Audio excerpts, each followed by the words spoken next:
चंदगड तालुक्यातील ढोलगरवाडीत काजू उत्पादकांना करण्यात आलं बोनसचं वाटप। ढोलगरवाडी येथील सुरभी काजू फॅक्टरीचा स्तुत्य उपक्रम।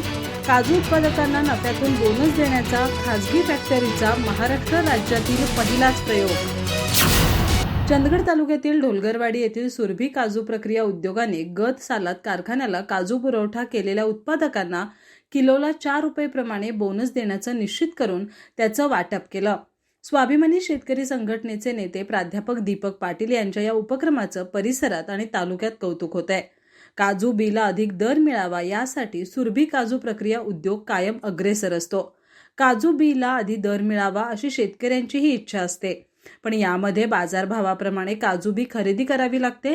व्यवसायातील नफ्यामध्ये शेतकऱ्यांना सामावून घेण्यासाठी एप्रिल-मे 2023 मध्ये स्थानिक काजू बीला अधिकचा प्रति किलो 4 रुपये दर देण्यात आला। गतकालीन 724 शेतकऱ्यांनी 138 टन काजू बी या उद्योगाला दिली होती।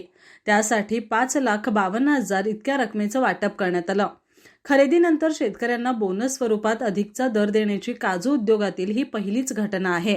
त्यामुळे काजू उद्योगांमध्ये शेतकऱ्यांना बोनस देण्याची प्रथा रूढ होण्यास मदत होईल असं प्राध्यापक दीपक पाटील यांनी सांगितलं। यावेळी अध्यक्षा SN पाटील यांनी महाराष्ट्रामध्ये काजू उद्योगांमध्ये नवीन पायंडा निर्माण झाला असून याचा फायदा शेतकऱ्यांना होणार असल्याचं सांगितलं। झिमाणा पाटील, रामकृष्ण पाटील यांच्या हस्ते धनादेशाचं वाटप करण्यात आलं।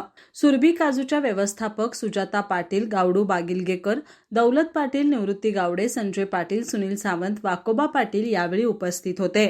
अधिक माहिती आणि ताज्या घडामोडींसाठी आजच आमचे चॅनल सबस्क्राइब करा।